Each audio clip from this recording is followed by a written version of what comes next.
Ouvir? Tá.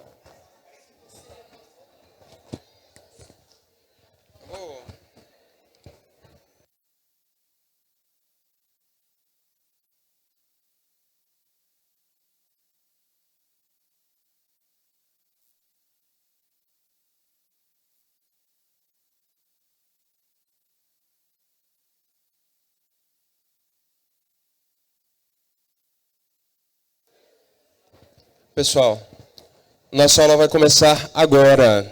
Eu convido os que forem participar que tomem seus assentos. E os que não forem participar, que permaneçam em silêncio, em qualquer lugar. Tá bom? Vamos fazer uma oração agora, pessoal. Nós vamos orar para começar a nossa aula de escola dominical. Tá? Peço que vocês me acompanhem nessa oração.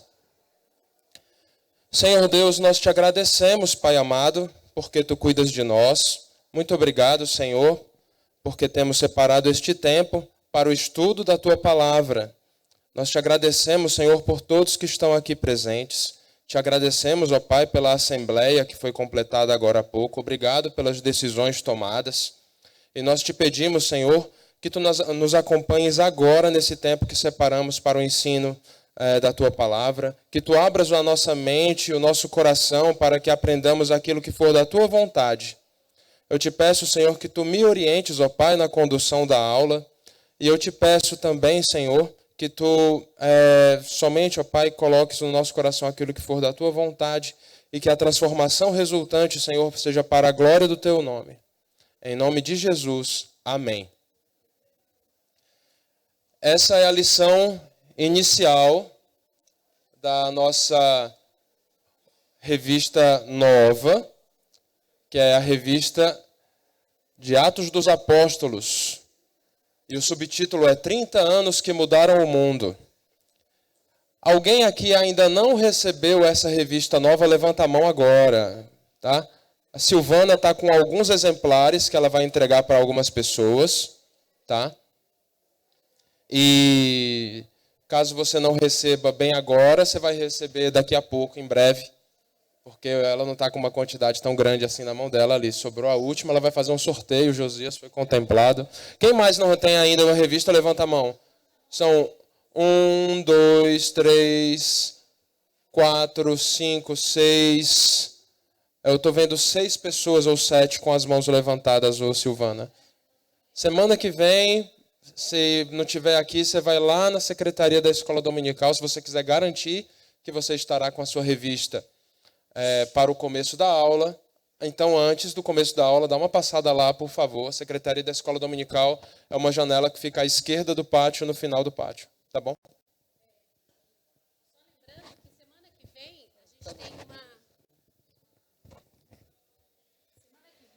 a gente tem uma...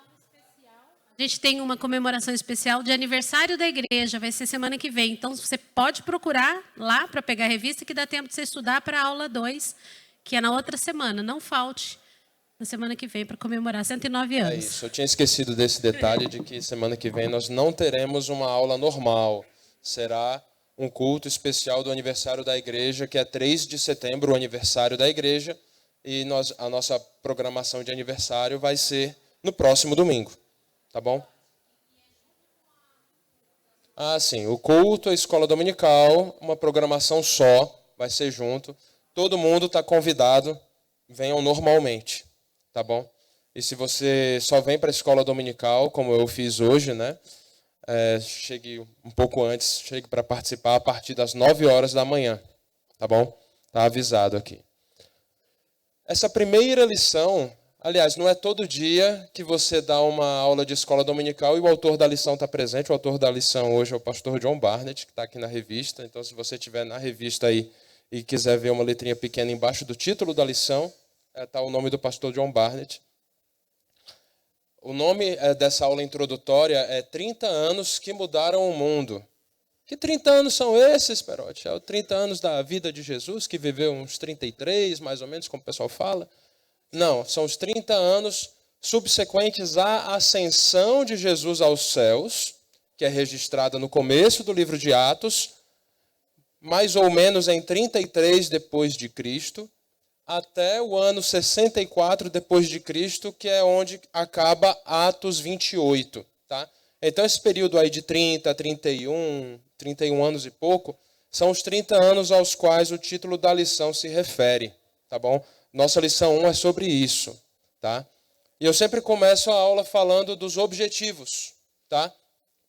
O versículo-chave dessa lição é Atos 1:8, que diz assim, esse versículo é conhecido de vocês, mas recebereis poder ao descer sobre vós o Espírito Santo, e sereis minhas testemunhas, tanto em Jerusalém, como em toda a Judéia e Samaria, e até aos confins da terra.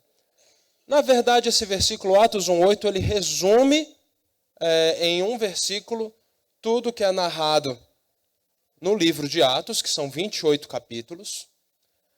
E nós, hoje, vivemos uma sequência desse livro de Atos.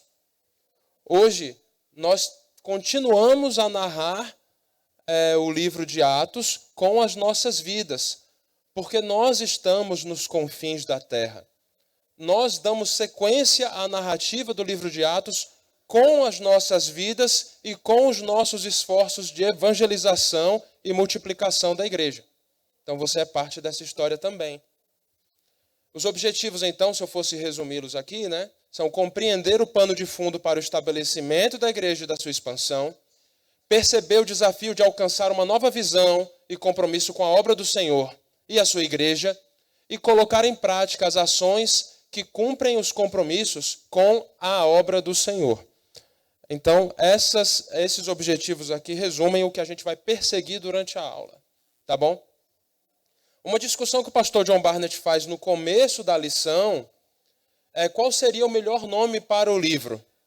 Porque quando o livro ele tem como título Atos dos Apóstolos, né, e esse título foi colocado pelos editores posteriormente, ele não expressa realmente a autoria dos atos que estão narrados neste livro.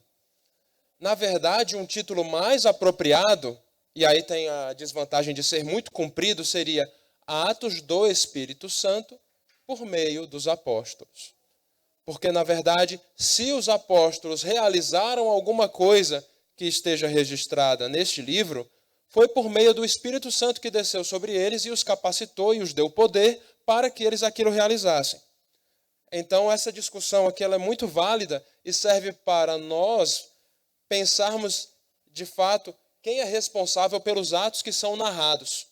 E da mesma forma, nas nossas vidas, se nós somos capazes de fazer alguma coisa boa, é porque nós, crentes, temos o Espírito Santo habitando em nós. Então, pensem bem.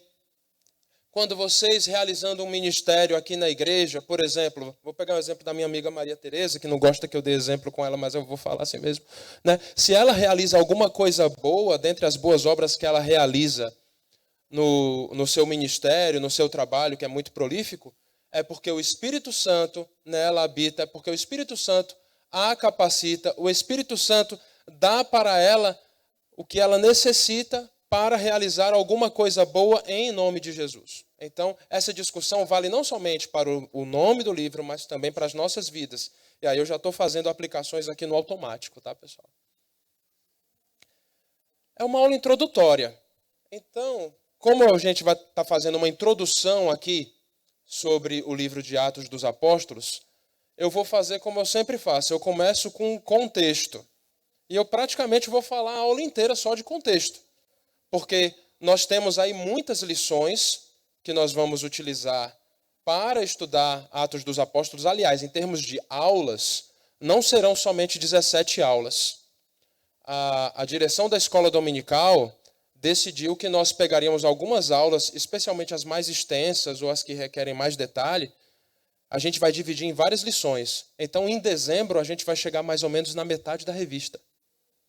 Então, a gente vai continuar, não vai ser um ano inteiro, mas provavelmente a gente vai levar quase 2 semestres para completar a revista. Então, se você é uma pessoa apressada, complicou para você, porque a gente vai devagar, a gente vai fatiar algumas lições em mais encontros aqui nossos, para que a gente possa estudar com mais calma. Se vocês lembram aí o Evangelho de João, que a gente estudou versículo a versículo aqui na escola dominical, praticamente, A gente teve algumas lições que a gente estava alucinado, né? Como a gente fala na aviação, né? Que eu trabalho com aviação, manete à frente, a gente acelerado para conseguir terminar a aula. Teve algumas aulas que eu precisei acabar 11h40 para conseguir cumprir todo o programa. Então, dessa vez, a gente vai com um pouco mais de calma. Falei um bocado aqui sobre o estudo introdutório que a gente está fazendo hoje aqui, que a gente vai usar muito contexto.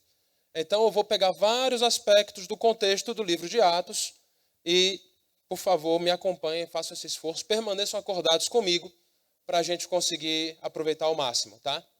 Quem é o autor do livro? Pessoal, o autor desse livro não assina o livro. O autor desse livro não diz, eu, fulano, por exemplo, Paulo, em várias cartas ele diz, eu, Paulo, ele começa a carta se apresentando, eu, Paulo, junto com fulano e Beltrano, estou escrevendo essa carta para vocês, igreja de tal lugar. Então, para a gente entender a autoria das cartas de Paulo, é mais fácil. Mas o livro de Atos dos Apóstolos, a gente precisa fazer alguma análise. Por exemplo, a gente, por análise, entende que é Lucas. Aí várias coisas ligam na nossa investigação, se conectam nessa investigação para a gente dizer que foi Lucas. Por exemplo, é o mesmo autor do terceiro evangelho. Aí vamos abrir aqui alguns versículos aqui. Eu vou pedir para uma pessoa, deixa eu ver aqui. Mariana, você me ajuda a abrir em Colossenses 4,14? Tá? E aí pode ler em voz alta, não vai precisar de microfone não, que hoje eu estou um pouco mais rebelde aqui. Não vou querer usar microfone hoje não. Vamos lá. É o mesmo autor do terceiro evangelho. E se vocês repararem no começo do livro de Atos e no começo do livro de Lucas, eles começam de um jeito muito parecido, usando a mesma linguagem. Tá?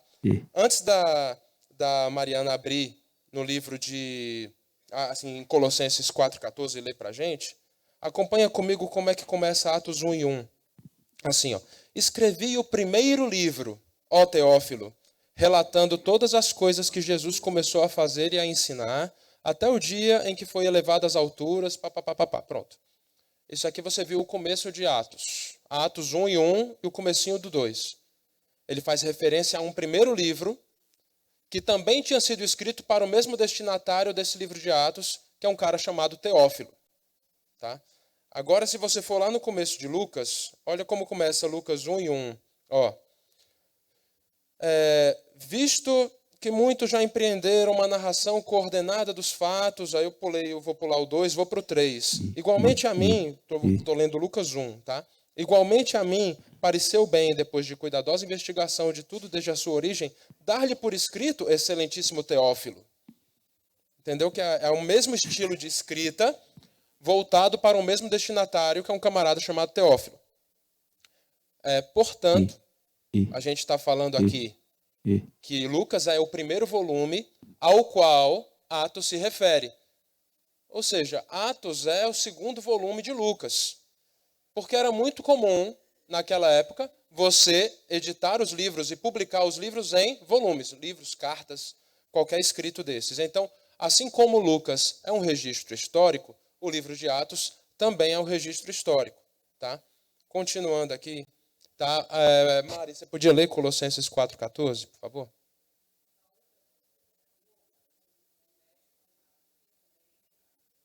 Isso. Saúda-vos Lucas, o médico amado, e também Demas. Tá? Ou seja, quando Paulo escreveu essa carta aos Colossenses, ele estava junto de Lucas. Vocês vão ver que Lucas era companheiro de Paulo em várias ocasiões. Por exemplo, quando ele estava preso em Roma, que aparece escrito lá em Atos 28, Lucas estava com ele.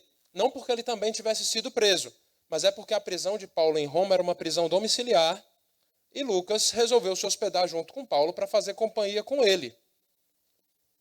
E Demas estava com ele. A gente vê em outra carta que Demas depois se desviou. Mas Lucas permaneceu fiel. Se você for ver também Filemão 23:14, Filemão 23 e 24, quando Paulo está escrevendo uma carta para o seu amigo Filemão é uma pessoa, não é a igreja não, tá? Quando ele está escrevendo a carta para Filemão, ele fala que ele está com Lucas também. Tá lá nos versículos 23 e 24 de Filemão, que só tem um capítulo. Tá? Eu queria ler um livro inteiro da Bíblia hoje. Ler Filemão, que é fácil, é rápido. É assim, Você lê depois do almoço, né? Antes de pegar no sono, você acabou de ler Filemon. Tá legal? Outro aspecto interessante, aí eu já falei do primeiro ponto, segundo ponto e do quarto ponto desse slide, vou para o terceiro. Tá? Lucas é personagem de Atos também. Então, em vários pontos do livro de Atos, Lucas está narrando em primeira pessoa. É diferente, por exemplo, de quando Lucas está falando falando a respeito de Atos 1, Atos 2, Lucas não é participante da história. Ele está escrevendo de acordo com o testemunho que ele recebeu de alguém. Acontece que, na sequência do livro, chega uma hora que, em determinadas viagens de Paulo, Lucas está junto. Lucas foi junto de Paulo. Pela tradição, acredita-se que Lucas era membro da igreja de Antioquia, que faz sentido, porque é de onde Paulo foi enviado para a sua primeira viagem missionária, junto com Barnabé. Naquela viagem, João Marcos foi também, aí ele deu um pouquinho de problema, Paulo, depois disso, não quero mais que esse cara viaje com a gente, Barnabé falou, poxa, não, eu vou ficar com João Marcos, que ele vai ficar muito triste. E aí, eles se separam, Barnabé e Saulo, mas Lucas vai com ele, a partir dessas outras missões. Então, Lucas, ele narra em primeira pessoa várias coisas, ele é testemunha ocular, ele é participante também, o que é mais uma garantia da qualidade do livro que a gente está lendo, tá bom? Sobre as datas, lembra que eu falei que os 30 anos é mais ou menos de 33 a 64 depois de Cristo? Só para dar uma referência de linha do tempo aqui, tem 3 fatos que acontecem aqui em algumas janelas de tempo. Entre 33 e 34 depois de Cristo, a gente tem o Pentecostes, a gente tem a conversão de Paulo, aí tem um período que Paulo fica indiscipulado, né? Por isso que tem esse ato aqui, pulando para 46, né? Até 57 depois de Cristo. E aí você tem as viagens missionárias de Paulo, a primeira, a segunda, a terceira, e a tripulação, a tropa que vai junto com ele é diferente nessas viagens, né? Não é a mesma equipe que se junta a Paulo, como eu já expliquei aqui, dei um exemplo de Barnabé. Até que no final do livro, e tem outras coisas que acontecem também entre esses marcos temporais que eu coloquei nessa linha do tempo, você tem Paulo, ele dá um testemunho, na verdade vários testemunhos, né? E ele é preso em Roma. E aí o livro acaba. O livro acaba mais ou menos de uma vez. Não tem o final da história. Mas ele fala, ele ficou preso em Roma e ele dava testemunho, fim. Mas ele estava preso em Roma esperando o julgamento. E o julgamento, o que deu? Não está no livro. Aí a gente tem que saber pela história, tá bom? Então, quando isso, eu estou falando dos fatos narrados no livro. Mas em termos de datas, é importante a gente discutir também quando o livro foi escrito. E a probabilidade maior de data para que esse livro tenha sido escrito seja logo após 64 depois de Cristo, ou seja, o livro provavelmente ele foi concluído quando ele narra o último fato, aí ali ele fechou a janela dos fatos ali que ele estava narrando. Porque ele não menciona alguns fatos que são muito relevantes. Por exemplo, qual foi o resultado do julgamento de Paulo? Ele foi condenado, foi martirizado. Outra coisa que aconteceu ali depois, incêndio de Roma, perseguição aos cristãos, tudo isso em 64 depois de Cristo. Pedro e Paulo foram martirizados em Roma, provavelmente em 67 depois de Cristo. Jerusalém foi destruída em 70 depois de Cristo. Também seria um fato relevante, porque eles relatam várias coisas com os judeus aqui nesse livro. Então, narrar a destruição de Jerusalém seria algo que seria incluso se o livro tivesse sido escrito depois. Como não foi incluído, provavelmente o livro foi escrito antes. Tá? Estou ajudando vocês a se situar na história. A respeito do tema do livro. Todo livro, na Bíblia, ele tem um tema. É lógico. Tá? O cara não está escrevendo sobre coisas aleatórias, ele está escrevendo sobre alguma coisa e geralmente com um propósito específico. Então, se eu fosse resumir o tema do livro, ele é um sólido relato de história sacra. É a história sacra que nós estamos lendo. O estilo que Lucas escolhe para narrar ali, ele está narrando história da igreja. Tá? E ele continua o evangelho de Lucas. Ele lembra que eu já li com você e comparei o começo de Lucas com o começo de Atos? Um continua o outro. E ele fala sobre o desenvolvimento da igreja de Cristo após a assunção do Senhor Jesus aos céus. Essa assunção é narrada em Atos 1, antes do 1:8. Tá? o propósito do livro? O propósito do livro é fixar doutrina a respeito do evangelho? A respeito do cristianismo, melhor dizendo? Não. O propósito do livro não é doutrina. Então, se você estiver procurando doutrina no livro de Atos, sua vida está complicada, porque o livro de Atos sozinho ele não sustenta doutrina, porque não é o propósito dele. O propósito dele é registro histórico. O propósito do livro é testemunho. Se você ler o livro de Atos e ver as coisas pelas quais os apóstolos passaram e os evangelistas, tudo o que eles sofreram em nome do evangelho, como eles passaram pelos desafios, as coisas mais humilhantes, de cabeça erguida, glorificando a Deus, sendo recompensados, realizando milagres, coisas fantásticas. Isso é um testemunho que glorifica ao Senhor e nos motiva. O propósito do livro também é evangelização, porque ele completa a narrativa do livro de Lucas, tá? E serve para evangelizar. Lembra que Lucas escreveu provavelmente para evangelizar e discipular Teófilo, tá? O propósito inicial, a pessoa que Lucas tinha em mente ali quando ele escreveu inicialmente era Teófilo, né? Lógico que todos os outros, afinal, Teófilo não ia rasgar o livro, não ia deixar de fazer. Outras pessoas não iam deixar de fazer cópias do registro que foi feito, porque ele tinha muito valor. Mas um dos propósitos é evangelizar e discipular. É mostrar para as pessoas que vale a pena seguir ao Senhor Jesus. É mostrar para as pessoas que o nome de Jesus é glorificado pelo nosso testemunho bom, correto. Se ele busca a palavra do Senhor, se ele busca multiplicar o evangelho para a salvação de outras pessoas, assim como os apóstolos faziam. Vale a pena. Vale a pena. E isso é para evangelização e discipulado. E também, por que não, defesa da fé. Porque em vários momentos, o Espírito Santo, através dos apóstolos, promoveu a defesa da fé cristã. E mesmo diante de tantas adversidades e tantas perseguições, o cristianismo continua até hoje. Era uma religião que era para ter acabado, porque tinha algumas dezenas de pessoas que seguiam a Jesus e foram duramente perseguidas.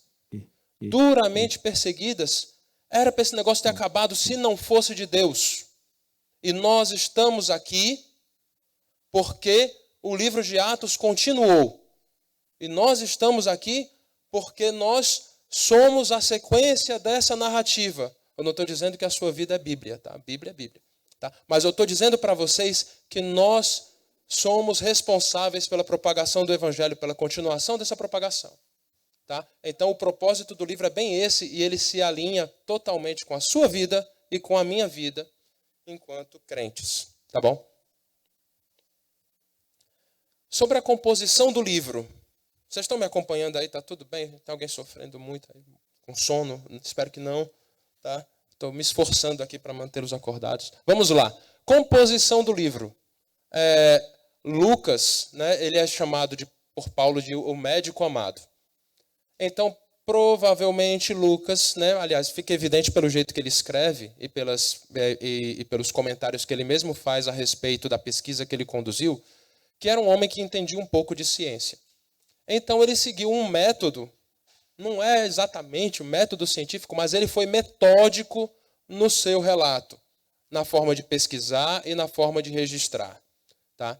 Se você abrir comigo Lucas 1:1, uma vez que o livro de Atos ele continua o livro de Lucas, então tem algumas coisas que, para justificar o livro de Atos, eu vou fazer referência ao comecinho de Lucas. Porque Lucas ele já se apresenta, que ele credencia seu trabalho. Olha só, no Lucas 1:1 ele fala: visto que muitos já empreenderam uma narração coordenada dos fatos que entre nós se realizaram, quem são esses muitos? Né? Com certeza, Lucas conhecia pelo menos um dos evangelistas, né, que já tinha, naquele momento, registrado um evangelho. Lembra que a gente acha que João provavelmente começou... Foi a última revista que a gente estudou, né? Data provável de escrita de João. Ou foi 70 depois de Cristo, ou foi lá 95 depois de Cristo. Uma dessas duas datas. Todas posteriores à data provável do livro de Atos. Então aqui ele não está se referindo a João. Mas ele provavelmente está se referindo a Marcos. Lembra que Paulo e Barnabé eram amigos de Marcos e Lucas acompanhou Paulo. Então provavelmente Lucas, de alguma forma, conhecia Marcos, ou ele conhecia quem conhecia Marcos, e sabia que Marcos já tinha escrito um evangelho, que provavelmente é o primeiro evangelho a ser escrito. Então, ele está se referindo aqui, no mínimo, a Marcos. Muitos já empreenderam uma narração coordenada dos fatos. Então, ele está narrando eventos históricos. Segundo, versículo 2 aqui de Lucas 1. Estou lendo Lucas 1. Conforme nos transmitiram os que desde o princípio foram deles testemunhas oculares e ministros da palavra. Ele consultou testemunhas contemporâneas, pessoas que eram testemunhas oculares. E quando ele fala aqui de ministros da palavra, eram pessoas com reputação confiável. Então ele consultou, não era qualquer aventureiro, mas ele consultou pessoas que ou eram testemunhas ou eram relatores dignos. Aí, continuando aqui no versículo 3, igualmente a mim me pareceu bem, depois de cuidadosa investigação de tudo desde a sua origem, ele pessoalmente fez uma pesquisa cuidadosa, pessoal. Tá? Ele não escreveu baseado em opiniões, achismos e fatos, mas foi baseado na pesquisa dos fatos que ele fez. Continuando aqui, ele escreveu tudo, dar-lhe por escrito, excelentíssimo Teófilo, uma exposição em ordem, no final do versículo 3. Ele escreveu com cuidado e de um jeito organizado. A escrita ali, ela é praticamente toda cronológica na sua sequência. Isso ajuda na leitura, tá, pessoal? Ajuda muito. E aí, ele está falando no final aqui, de novo, excelentíssimo Teófilo, é o mesmo Teófilo que aparece lá no começo de Atos, tá? Esse era o leitor que ele tinha em mente. E aí, no final do versículo 4 aqui dessa passagenzinha, para que você tenha plena certeza das verdades em que foi instruído. Ou seja, Teófilo provavelmente já era crente, ele recebeu um pouco de educação cristã, e isso daqui era para completar o discipulado dele, tanto Lucas quanto Atos. Tá bom? 12:8, tudo bem até agora? Vamos em frente. Tá? Nossa, ficou horrível esse slide, ficou muito pequeno. Tá? Mas assim, eu tinha feito no estudo de João, e aí eu resolvi trazer para vocês aqui também, uma divisão. E aí eu não vou explorar porque a letra ficou pequena, tá? Mas quem quiser depois eu posso compartilhar com vocês. Dá para ler, Leto? Dá para ler? Oh, que bom, hein, pessoal? Bacana. Eu tava... Não, lá... Difícil seria se fosse possível. Tá impossível de ler aqui na tela pequena aqui. Quando eu falo, de vez em quando vocês vão me ver olhando para cima, né? Porque eu tenho a TV aqui que eu fico de vez em quando, eu leio o slide ali, eu não leio o slide olhando para trás. Mas agora eu vou ter que olhar para trás, tá, pessoal? Então... Existem diferentes formas de fatiar o boi. Existem diferentes formas de dividir um livro para estudá-lo. E qualquer comentário ou Bíblia de estudo que você pegar a respeito do livro de Atos, pegue 7 diferentes. Vão dividir o livro de Atos em 7 formas diferentes. Praticamente impossível dividir do mesmo jeito. Por quê? Porque Neston. Existem 1000 maneiras de preparar Neston. Cada um vai inventar a sua, tá bom? Então, eu peguei assim 3 comentários dos que eu tinha na estante, né, e Bíblia de estudo, e coloquei aqui. Mas por que só esses 3? Porque foram os 3 primeiros que eu achei, tá bom? Não tem um critério científico, nossa, esses 3 são os melhores. Não, esses 3 ficam na prateleira de baixo, tá? Então, ESV é uma Bíblia de estudo em inglês muito bacana. Tá? Então, eu usei tanto ESV quanto NIV para apresentar também a divisão de João, que eu fiz essa mesma tabelinha, vocês devem lembrar. Tá? Olha só, ESV, ela apresenta lá, ó, preparação para o testemunho. O testemunho de quem? O testemunho da igreja sobre Jesus, certo? Aí até metade do capítulo 2, depois do testemunho em Jerusalém, depois do testemunho além de Jerusalém, lembra que é Jerusalém. Então eu vou tirar o microfone aqui, ó. Eu vou fazer assim, ó. Jerusalém, né? Judéia, Samaria e os confins da terra. Tá? São círculos concêntricos, de certa forma, né? Porque Jerusalém é a principal cidade da região da Judéia. Samaria corresponde a uma outra região ali, na Palestina, que é mais ou menos como se fosse o Reino do Norte. Naquela época, uma outra cidade que tem uma relação muito ruim com os judeus. Então, os discípulos todos, como sendo judeus, eles tinham uma relação ruim com os samaritanos, mas eles tinham que pregar para os samaritanos. E quando fala de confins da terra, é o resto do Império Romano e nós aqui. Tá bom? Então, testemunho além de Jerusalém inclui isso. Tá? Então, é ali Judéia e Samaria. Lá em cima, quando ele fala do testemunho em Chipre e no sul da Galácia, ele já está expandindo os limites para fora da Palestina.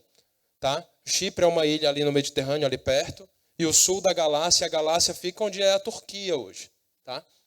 Então, aí teve uma discussão, aí na ISV ele separa um segmento ali só para o Concílio de Jerusalém, depois Grécia, depois Éfeso. Éfeso fica ainda na Turquia, mas a Grécia, você já sabe, eu já estou entrando para território europeu.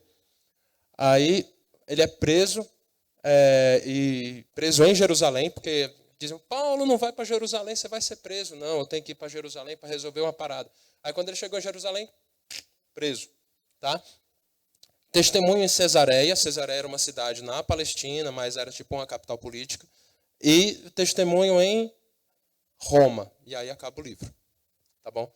Isso na sequência da ESV. Da NIV narra os mesmos fatos, mas ele sequencia de uma forma diferente. E na divisão da NIV fica mais fácil de notar, porque ele separa os personagens principais de cada trecho. Mas quem é o personagem principal, Perotti? Né? Não entendi essa parada. Não vou explicar. Tá bom? Olha, até o final do capítulo 12, quem é o personagem principal? Jesus, tal, tá, entendi, Jesus, eu sei, você é crente pra caramba, Jesus. Mas o personagem principal, até o capítulo 12, é Pedro. Por quê? Pedro é o cara que puxa a evangelização ali em Jerusalém, Judéia, Samaria. Samaria já é meio de contragosto, mas ele vai. Aí, quando vai para os gentios, pela sequência da narrativa, Pedro não é mais o principal. Quem é? Paulo. Paulo se chama de apóstolo para os gentios. Então, o ministério de Paulo é pregar para os de fora da Palestina, para os gentios. Isso é importante. Então, ali ele começa falando de Pedro na Judéia, Galiléia e Samaria. Depois, Pedro ainda ali nas vizinhanças, né, na Fenícia. Fenícia é no norte da Palestina, onde é o Líbano, hoje mais ou menos ali. Tá? Chipre e Antioquia. Aí já Antioquia já é para as bandas ao norte da Palestina, onde é a Síria e tal. Aí já começa a ficar um pouquinho mais longe, né? Aí Paulo, aí ele já vai para mais longe. Frígia, Galácia, Macedônia, passando pela Grécia e tudo, né? Até ser preso e ser mandado para Roma. Já o Marshall é o comentarista daquela coleção Cultura Bíblica, tá? É o comentário que eu tenho em casa, assim, que eu uso só para comparar com as outras. E esse comentário com as outras que eu falo, com as Bíblias de estudo. E aí o Marshall, ele faz uma sequência narrativa. Eu não vou detalhar muito porque eu estou no meu tempo aqui contado. Mas, enfim, 1000 maneiras de preparar Neston. Depois a gente vai voltar para isso à medida que a gente for evoluindo no estudo. Tá bom? Mais contexto histórico. E agora eu estou falando da história do colégio.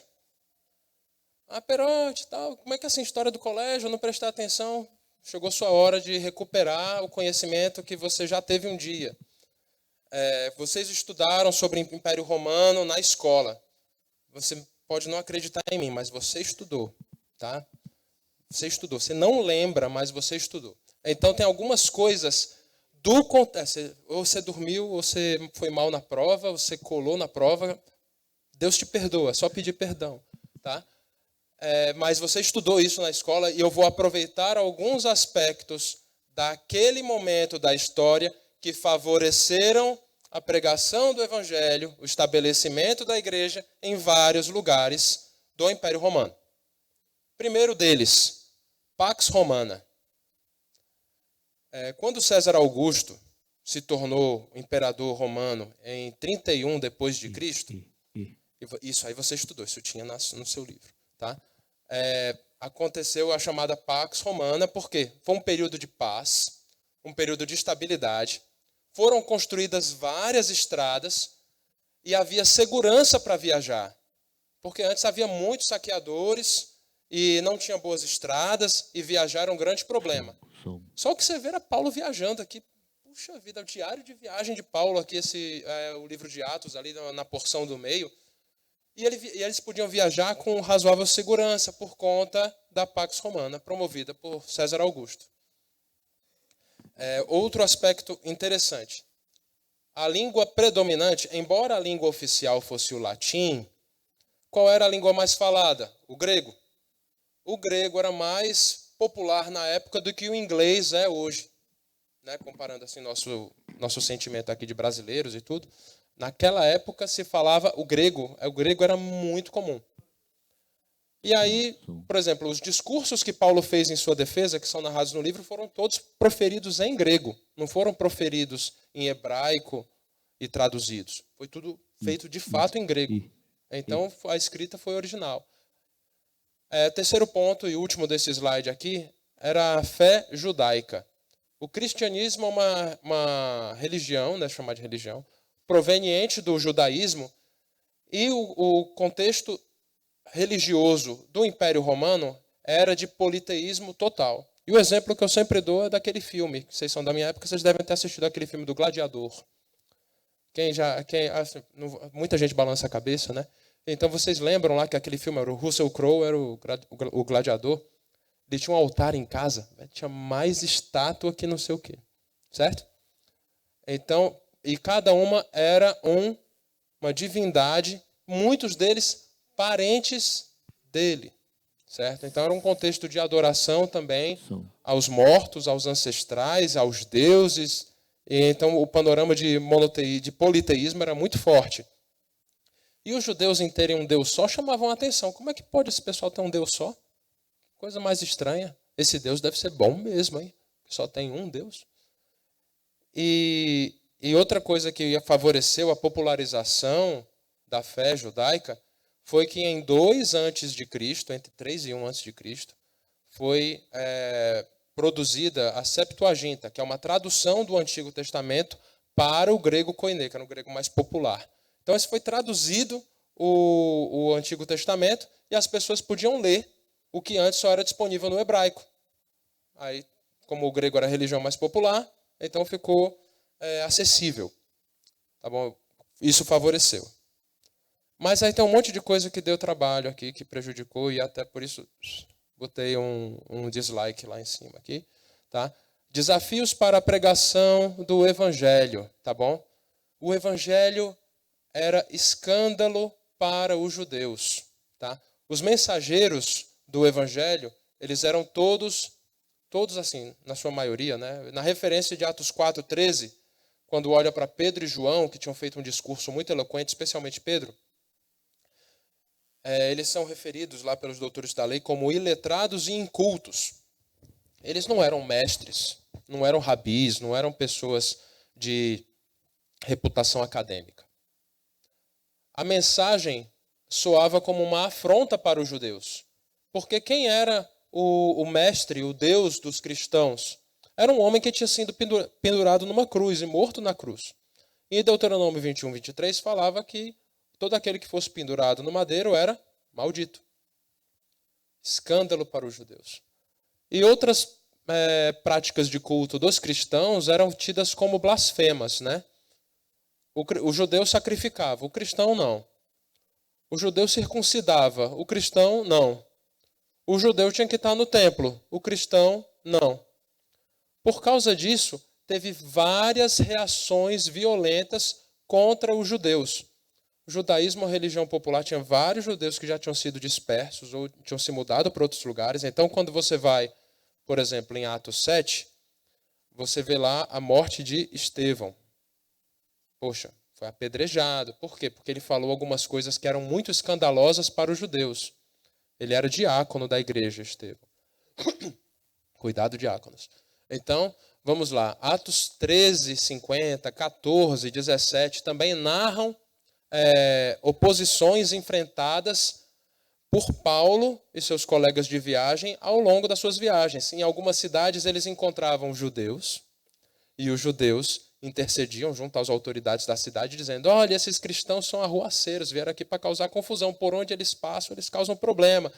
Aí eles conseguiam mobilizar a população e todo mundo é louco para jogar pedra em alguém, aí para expulsar os judeus, supostamente judeus, os cristãos da cidade. O Paulo e seus amigos. Então, vários momentos complicados que eles passaram Não vou me detalhar agora para ver se eu consigo acabar 11h30, e eu vou conseguir hoje, pessoal. Tá?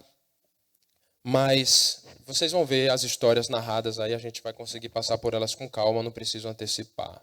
Tá? Além de ser escândalo para os judeus, o evangelho também é loucura para os gentios. Perote, eu não sei o que é gentios. Gentios é não judeus. Tá? Não judeus. Então, toda vez que eu falar gentios, eu quero dizer os não judeus. O politeísmo romano era tido como muito natural, muito popular. A adoração ao imperador, ela era uma prática comum e totalmente oposta ao cristianismo, porque nós adoramos somente a Deus. Seguir a Jesus também era tido como uma ameaça ao Estado. A vida social do cristão era diferente. O cara não ia para os teatros, ele não participava dos debates filosóficos. E, além disso, aconteciam tensões familiares quando alguma pessoa da família se convertia. Dificilmente você vai ter uma família inteira se convertendo de uma vez só. Na maioria das vezes, se converte uma pessoa de cada vez. Então, talvez vocês tenham passado por isso em casa, e naquela época também havia esse tipo de problema. Tá? Vamos falar um pouco mais sobre quem são os personagens do livro de Atos. Quem são os personagens? Tá? E eu não vou listar os nomes dos personagens, mas eu vou qualificar as pessoas dentro de algumas categorias. Tá? E aí você vai vendo se você se identifica. Tá bom? Em Atos 4:13, vamos dar uma olhada lá, porque essa daí eu gosto. Tá? Atos 4:13. Tá? Aqui, olha só. Ao verem a ousadia de Pedro e João, sabendo que eram homens iletrados e incultos, ficaram admirados e reconheceram que eles haviam estado com Jesus. Iletrados e incultos. Tá? Iletrados quer dizer praticamente analfabetos. Incultos, sem cultura. Sem cultura. Leigos, sem qualificação. Tá? Não eram pessoas que tinham diploma de nível superior, não tinham mestrado, não tinham doutorado, não tinham pós-graduação, não eram formados em seminário. Vai para Atos 18:3. Tá? Atos 18:3. Olha só. Eu vou ler do 2, a partir do 2, tá? Atos 18:2 e 3. A fala de Paulo, né? Lá encontrou um judeu chamado Áquila, natural do Ponto, recentemente chegado da Itália, com Priscila, sua mulher, porque o imperador Cláudio havia decretado que todos os judeus deviam sair de Roma. Tá? Áquila e Priscila eram judeus. Tá? Paulo aproximou-se deles. E como tinham o mesmo ofício, passou a morar com eles e ali trabalhava. O ofício deles era fazer tendas. Então, apesar de Paulo ser missionário praticamente de tempo integral, ele se custeava fazendo tendas. Ele não tinha uma organização o sustentando. Não tinha patrocínio de uma ONG, de um governo, de alguma empresa que o patrocinasse. Ele também não tinha internet, não tinha WhatsApp, não tinha e-mail, não tinha telefone celular, não tinha nada dessas coisas que a gente julga essencial para a pregação do Evangelho. Tá? Não tinha uma organização dando suporte para ele e também não tinha nenhuma infraestrutura que o ajudasse. E pregou o Evangelho mesmo assim. Crentes transculturais. Tá? Atos 2, de 9 a 11, olha só. Tem gente de todo lugar aqui em Atos 2, de 9 a 11. Olha só. Somos partos, medos, elamitas e os naturais da Mesopotâmia, Judéia, Capadócia, Ponto e Ásia, da Frígia, da Panfilha, do Egito, das regiões da Líbia, das imediações de Cirene, e romanos que aqui residem, tanto judeus como prosélitos, cretenses e árabes. Como os ouvimos falar sobre as grandezas de Deus em nossas próprias línguas? Lembrando que pela festa de Pentecoste tinha representantes judeus de tudo que era canto. Eita, derrubei agora. Milton vai acabar comigo agora porque eu derrubei o controle. Ele sempre fala, muito cuidado com esse controle, porque esse controle é sensível, gente. Se ele caiu no chão, ele para de funcionar. Aí, fazer um teste. Ó, tá funcionando. Então, gente, ele caiu agora, mas ele caiu bem caído, assim, tipo, espalhou as pilhas. Ó, o Marquinhos levantou aqui. Eita, maravilha, eu vou entregar os pedaços aqui. Pastor, você consegue montar de novo esse quebra-cabeça aqui? Obrigado, pastor, obrigado pelo suporte. Tá, então, foi fantástica essa, né, gente?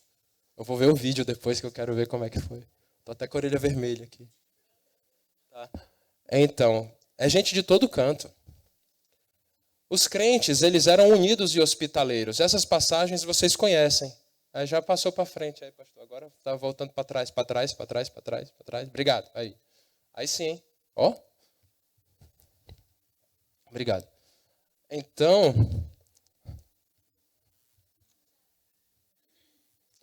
os crentes unidos e hospitaleiros. Vocês conhecem aquela passagem de Atos 2 que fala que eles tinham tudo em comum, se ajudavam pra caramba, não vou ler essa passagem. E eles eram hospitaleiros, eles se hospedavam. Você vê que Paulo começou a caminhar profissionalmente junto com Áquila e Priscila, né? E Paulo se mudava bastante, né, também, por conta das viagens. Então, se hospedavam. E eram pessoas e profissionais com mobilidade a serviço do reino. Eu vou pegar aqui, eu não vou discutir muito, não vou ler a passagem, mas olha, Áquila e Priscila. Em Atos 18, aparece Áquila e Priscila, eles estavam em Corinto, em Atos 18. Então, Áquila e Priscila eram um casal, fabricante de tendas, moravam em Corinto. Aí, em Romanos 16, 3, eles não estavam morando mais em Corinto, eles estavam morando em Roma. Não é aqui para Jacareí. Eles mudaram de Corinto, que é na Grécia, para Roma, que hoje é na Itália. Pô, é uma mudança e tanto. Mas essa mobilidade é a serviço do reino. Tanto que Áquila e Priscila são amplamente louvados na Bíblia. Eles são pessoas que a Bíblia só tem elogios para esse casal. Eles aparecem no livro de Atos, eles aparecem nas cartas de Paulo também. Aí você vai ver Áquila e Priscila. Priscila também é chamada de Prisca, que é o apelido dela. E é legal, o cara escreveu o apelido da pessoa na Bíblia, né? Porque a pessoa é muito chegada. É interessante. Mas a pessoa tinha mobilidade. Aplicação. Você é profissional? A sua profissão é necessária em um outro país? Existe um país que precisa da pregação do evangelho, que precisa de profissionais como você? Você já pensou em mudar de país? Nem que seja por um tempo, para colaborar na pregação do evangelho? Áquila e Priscila faziam assim.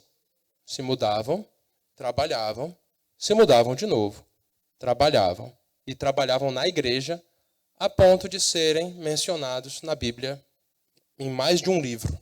Poucas pessoas têm esse privilégio.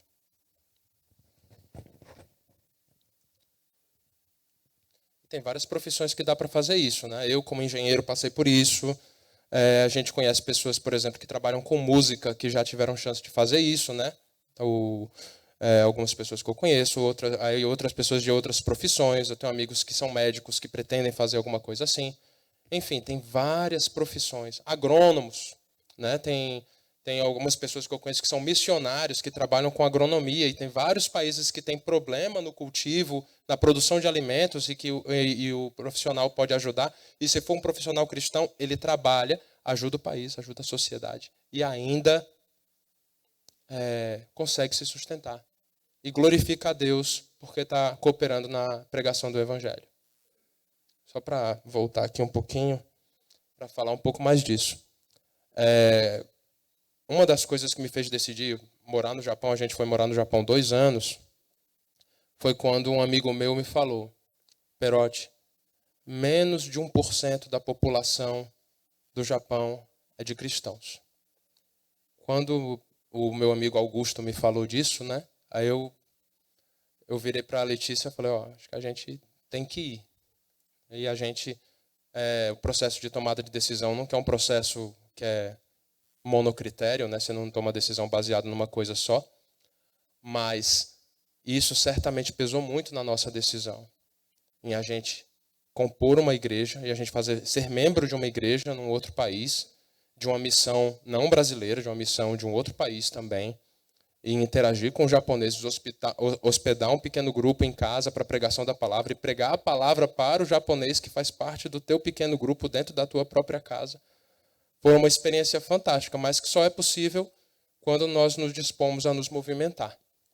Tá? Então, fazendo esse comentário, pegando um exemplo ruim, que sou eu mesmo, mas é o que temos para hoje. Tá? Não pensei em nenhum outro exemplo. Tá? Continuando aqui. Os personagens de Atos eles tinham foco em centros urbanos. A pregação ela não acontecia em grandes zonas rurais, mas uma boa parte das narrativas acontecem no livro de Atos em centros urbanos. Não que as zonas rurais não sejam importantes, mas os centros urbanos são o foco de Atos. Isso tem muito em comum conosco aqui. Até onde eu sei, todo mundo aqui mora no perímetro urbano de São José dos Campos. Viviam em meio a muitas religiões e filosofias, mas você não vê eles gastando tempo, denunciando práticas ou se imiscuindo com essas outras práticas, praticando sincretismo. Ou seja, uma aplicação aqui para nós. Se vocês encontram um contexto de uma religião encontrando determinado favorecimento, não é para você ficar querendo denunciar uma prática religiosa como se aquilo fosse um crime. Não. Faz o seu. Você é cristão? Amém. Seja cristão. Mas não é para você ficar necessariamente procurando o seu direito o tempo todo. Tá? Aí eles enfrentaram o paganismo em Listra e também os debates filosóficos de Atenas. Quando você vê o discurso de Paulo no Areópago, ele articula muito bem a sua fala, mas ele não fica dizendo, olha, isso que você está fazendo é errado. Quando Paulo está discursando no Areópago, em Atenas, um lugar de debates filosóficos, ele não está acusando ninguém, você está errado porque vocês têm um monte de deuses. O que ele está fazendo ali, ele simplesmente pega todo aquele contexto politeísta, filosófico, para alavancar o discurso cristão. Esse altar aqui do Deus desconhecido, eu vim falar dele. E aí ele fala do Deus desconhecido. E a glória de Cristo se defende naturalmente, se impõe naturalmente, e as pessoas são convidadas e são atraídas para o cristianismo. Aplicação para nós. Nesse contexto que nós vivemos, preguem o evangelho com sabedoria, preguem o evangelho com amor, e sejam sábios no uso da palavra, assim como Paulo foi no meio de um ambiente tão desafiador quanto à filosofia e quanto à religião. Eles também eram frequentemente rejeitados, mas o testemunho de vidas transformadas dos apóstolos conquistou almas para Jesus. Aplicando para nós, como é que é o nosso contexto hoje? Aí eu queria que você parasse mesmo para pensar. Se você estiver dormindo agora, acorde. Acorda! Tá? Acorda, vamos lá. Para fazer essa reflexão junto comigo. Como eu tenho agido e reagido diante de perseguições? Perote, o que você quer dizer com perseguições? Você encontra alguma antipatia das pessoas que convivem com você pelo fato de você ser o crente? De que domingo eles querem marcar uma coisa com você e você não participa porque você vem para a igreja? Você encontra esse tipo de desafio no seu meio familiar? Se você encontra, isso é só um exemplo. Tem várias outras coisas que as pessoas gostam de fazer e tudo, mas você toma uma decisão diferente porque é cristão. Como você reage a isso? Como você aproveita disso para evangelizar? Aliás, falando de oportunidades de evangelização, como é que você usa as suas oportunidades de evangelismo que aparecem para você? E outra coisa, como você tem participado da igreja diante dos desafios do mundo moderno? Eu vou pegar um exemplo aqui, que tem a ver com o meu caso. Você tem filhos. Seus filhos vão à escola. Seus filhos convivem com os colegas de rua, de condomínio. E eles estão passando por muitos desafios atuais no convívio com os amigos, muitas pressões. Como você tem lidado com isso? Como você ensina seus filhos a superar esses desafios e glorificar a Deus enquanto isso? Podemos caminhar juntos nisso. Perote, eu tenho tal e tal e tal dificuldade. Podemos orar juntos. Podemos conversar juntos. E não somente eu, mas tanta gente por aqui tem superado essas coisas com sabedoria. Será que é o seu caso? Vamos conversar a respeito e a gente pode tomar muitos exemplos aqui, muitas lições a partir do livro de Atos. Então eu convido vocês a participarem de todas as próximas aulas para a gente ter um proveito suficiente aqui desse livro. Estou no final, vou acabar antes de 11h30. Ó, glória a Deus. Tá? E eu acabo com o começo, normalmente, né? Eu quero repassar com vocês aqui os objetivos da nossa aula, tá? Nosso objetivo era... Mas esse não é o último slide, tá bom? É o seguinte, nossos objetivos eram compreender o pano de fundo para o estabelecimento da igreja e sua expansão. Nós fizemos isso. A gente debateu o contexto histórico, a gente falou um tanto do autor, a gente viu os objetivos do autor, como é que ele promoveu sua pesquisa, algumas características do livro a gente já passou por aqui. Tá? Então, poxa, legal, atingimos o primeiro objetivo. O segundo objetivo era perceber o desafio de alcançar uma nova visão e compromisso com a obra do Senhor e com a igreja. A gente acabou de fazer essa reflexão, porque, olha, quando a gente falou das características dos personagens do livro de Atos, e eu vou aproveitar para pontuar isso bem enfaticamente agora, tem tudo a ver com a gente. Tem tudo a ver com você e comigo. Você é doutor em teologia, né? Bacharel em teologia tem alguns aqui, tá? Alguns poucos. Mestre, eu nem sei se tem. Doutor, eu acho que não tem. Mas, ou seja, de certa forma, embora nós não sejamos totalmente letrados na Bíblia, nós somos estudantes esforçados. E mesmo assim, mesmo com menos recursos, os apóstolos fizeram muita coisa num ambiente tão desafiador quanto o nosso. Você vai pular nessa granada, você vai abraçar essa causa, você vai servir ao Senhor, mesmo diante dos desafios. Terceiro objetivo é colocar em prática ações que cumpram os compromissos com a obra do Senhor. Esse nós não cumprimos ainda. Porque nós precisamos nos autoanalisarmos e entendermos o que está faltando nas nossas vidas para que a gente tenha um compromisso ainda maior com a obra do Senhor Jesus Cristo. Você viu os desafios dos apóstolos, você sabe seus próprios desafios, você viu o que eles realizaram, você olha para você e se você percebe alguma omissão, negligência, braço curto, a preguiça da sua parte em seguir o Senhor Jesus Cristo, mude. Faça mais pela obra do Senhor, está ao seu alcance. Coloque em prática o que você aprendeu hoje. E aí eu concluí a aula, mas eu ainda tenho 2 minutos. Então vamos fazer um adendo aqui, tá bom? Esse adendo aqui são princípios gerais de interpretação de Atos. A gente vai ter um monte de lição aí pela frente, tá? Tá bem resumido isso aqui é baseado numa aula que o pastor Neto deu para os professores ontem, tá? Então eu não sou autor desse conteúdo aqui, mas o livro ele é histórico. A gente vai ter alguns debates muito interessantes aqui sobre temas como dons carismáticos, batismo do Espírito Santo e outras coisas que te divirtam, que você queira falar. A gente vai fazer o possível para fugir das polêmicas, tá? Sendo bem honesto. Mas, porque o que agrega mesmo é o ensino da palavra de Deus, tá bom? Então, ficar polemizando não é o nosso esporte aqui, tá bom? É um livro histórico. Ele conta algumas coisas que aconteceram em um período de transição. É um período de transição da implantação da igreja pelos apóstolos, lançando os fundamentos da igreja.